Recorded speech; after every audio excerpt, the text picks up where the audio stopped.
Uncle Howdy might have just closed his chapter with Chad Gable, so we'll see what could be next there. We'll also check out what's going on with Jay, Rhea, and more. Starting things off with a big successful debut for Uncle Howdy. The August 26th edition of Raw was the first time Uncle Howdy stepped foot inside a WWE ring for a match. We've seen Bo Dallas compete in a WWE match before, but never with this persona. So there was intrigue there to see what his ring style would be like under the mask. And it turned out to be a big success. Uncle Howdy delivered in a big way and gave fans all the Bray Wyatt tributes that they wanted to see. He did Bray's signature taunt of looking at his opponent upside down from the turnbuckle. He even brought back another one of Bray's classic taunts of dancing with his opponent. Uncle Howdy still had his Fiend glove that had Bray's name on it as well. There was a point in the match where the referee went down and there was a full-blown interference from both factions. But if you look at that moment to really look at all the chaos, there was one big individual missing here, and that's Nikki Cross. Nikki Cross hasn't missed a single Wyatt Sicks appearance since the group first debuted back in June. Nikki even had a big role as recently as last week, where she was the one who really led the attack against Ivy Nil and American Made. But just 1 week later, and Nikki is missing from this scene with no real storyline explanation. So Nikki's absence is getting a lot of conversation around it. Was it traveling issues? Was it a real life emergency? Or was it due to other storyline related issues? One big rumor and fan theory that's going around right now is, what if Nikki Cross is already in Germany for Bash in Berlin, and she'll represent the Wyatt Sicks at that event and do something big over there to one of the women's matches. Some fans are really making that fan theory even more interesting by wondering if Nikki Cross isn't coming alone. But what if she had Alexa Bliss by her side as well to cause more chaos? Alexa and Nikki were the closest of friends and tag team partners from 2019 to 2020. Remember that it was Alexa's abduction from the Fiend that slowly drifted her and Nikki apart from each other. So how insane would it be if something like that happens within the Wyatt universe that now brings them back together, united as best friends and tag team partners? So that's definitely a very fun theory. Maybe Nikki and Alexa arrive on the scene to the women's tag team titles match to put whoever is champions on notice. Talk about bringing great new life to the women's tag team division. If Nikki brings out Alexa Bliss to make her long-awaited return in that kind of circumstance, it's going to bring a lot of conversation and excitement to the women's tag team division. And this Alexa Bliss and Wyatt Sicks topic keeps coming up because it just makes the most sense for Alexa's return. Alexa had the deep former bond with Bray Wyatt. She had the long history with Nikki Cross and Uncle Howdy. She just checks off everything on the list to be the next addition to the Wyatt Sicks. A nice little side note that could support this theory is that Alexa's last match before her creative and pregnancy hiatus was a title match lost to Bianca Belair, and they had a long feud building up that final Alexa match as well. So how insane would it be that going on well over a year and a half later, Alexa Bliss makes her grand return to confront Bianca Belair and Jade Cargill? Full circle is a big theme within the Wyatt universe, so seeing Alexa confront this same woman who was her last opponent in early 2023 would fit right in with that theme.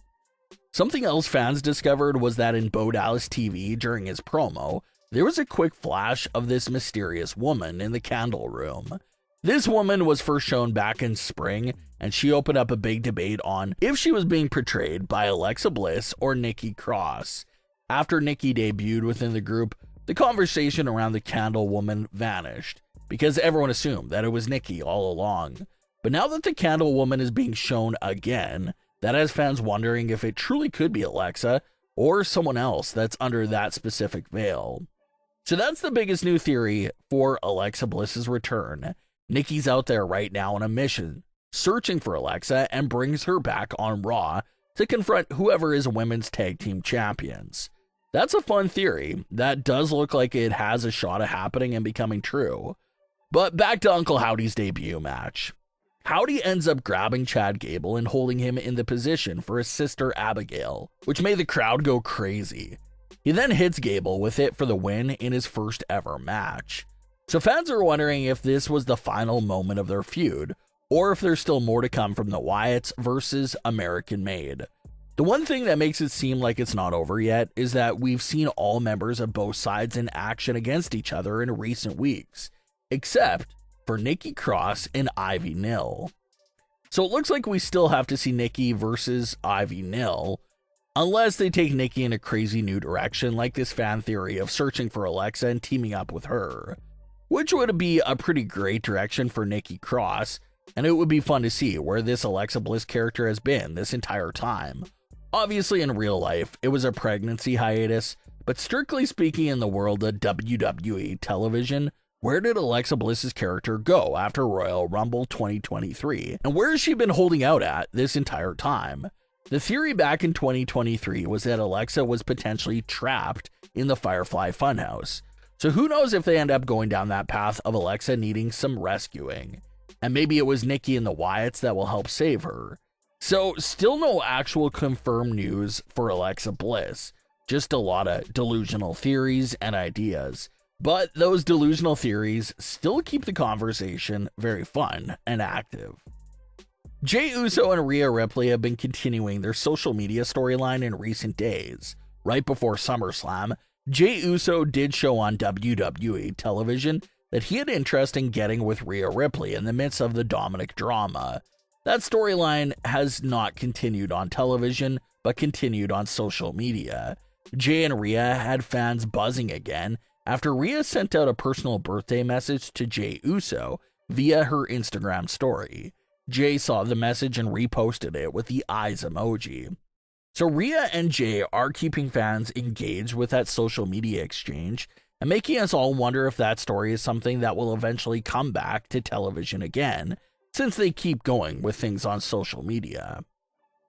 Karrion Kross is quietly going on quite the successful run right now in terms of getting in people's heads. It was Kross who first started the divide between Xavier Woods and Kofi Kingston. The New Day was as close as ever until Kross got involved and changed that.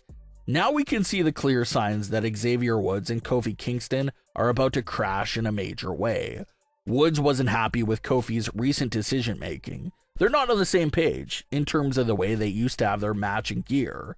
Just all signs that the New Day is about to implode from within any week now. And it'll be thanks to Karrion Kross. Well, Kross is wasting no time on setting up his next move.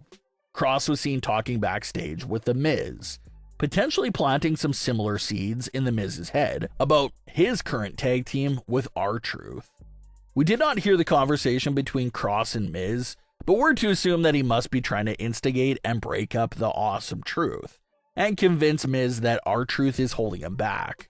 So if The Miz turns heel on R-Truth in the coming week, Karrion Kross can also be to blame for that tag team breakup as well.